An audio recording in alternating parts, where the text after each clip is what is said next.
চৌতাৰা বান্নাত এটিমখানা চৌতাৰা মাদ্ৰাছাৰ নতুন এটা কামৰ শুভ উদ্বোধন কৰে লগতে গজল প্ৰতিযোগিতা আৰু কুৰাণৰ চূড়াপাঠ প্ৰতিযোগিতা অনুষ্ঠিত কৰে।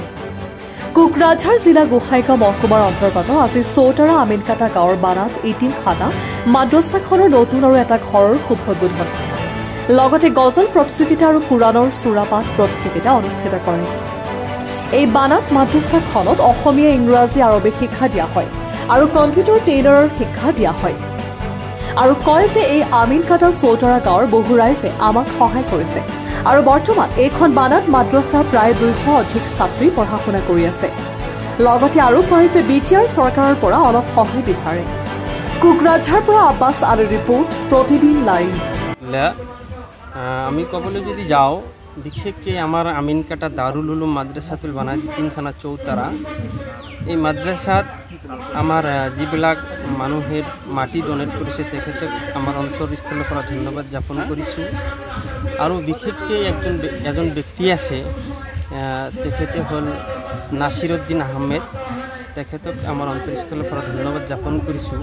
কাৰণ এই মাদ্ৰাছা এবছৰ আমি তেখেতৰ ঘৰত আমি মাদ্ৰাছাখন পঢ়াইছোঁ, চলি আছিল। তেখেতে নিজৰ ঘৰ এৰি দিছিল 1 বছৰৰ কাৰণে। এই কাৰণে তেখেতক আমাৰ কমিটিৰ তৰফৰ পৰা আৰু আমাৰ উস্তাদৰ তৰফৰ পৰা তেখেতক অন্তৰস্থলৰ পৰা ধন্যবাদ জ্ঞাপন কৰিছোঁ।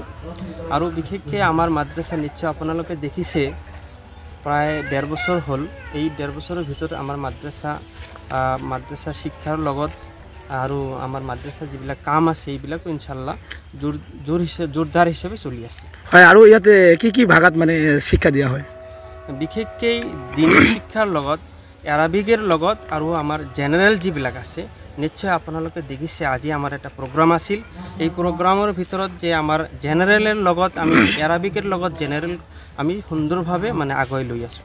আৰু এই মাদ্ৰাছাখন চলোৱাৰ বাবে চৰকাৰৰ পৰা কিবা আৰ্থিক দিছিল নেকি? এতিয়ালৈকে আমি পোৱা নাই, কিন্তু আমি চৰকাৰৰ লগত যোগাযোগ কৰি আছি। তেখেতে আমাক আশ্বাস দিছে যে আমি দিব বুলি কৈছে আমাক। ঠিক আছে।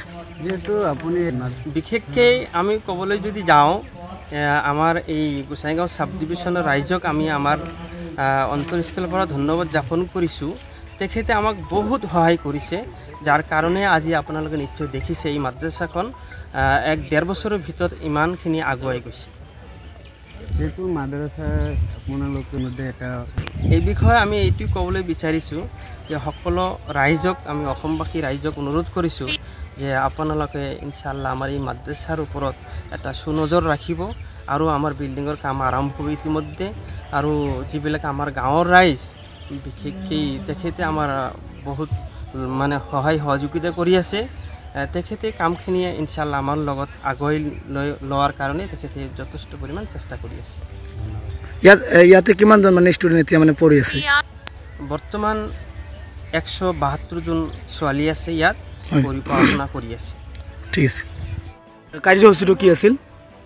ধন্যবাদ আপোনালোকক। আমি আমাৰ মাদ্ৰাছা আমিনকাটা চৌতাৰা বানাত ইতিমখানা মাদ্ৰাছাৰ পক্ষৰ পৰা আপোনালোকক ধন্যবাদ জনাইছোঁ।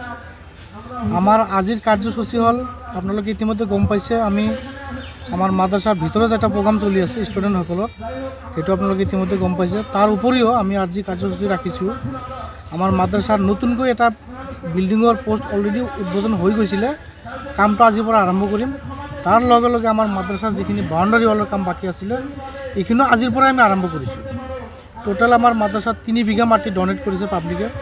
সেই ডনেট কৰা 3 বিঘা মাটি গোটেইখিনি মিলি কিনে আমি বাউণ্ডাৰী ৱালৰ কাম আৰম্ভ কৰিছোঁ। হয়, আজিৰ কাৰ্যসূচী। ঠিক আছে।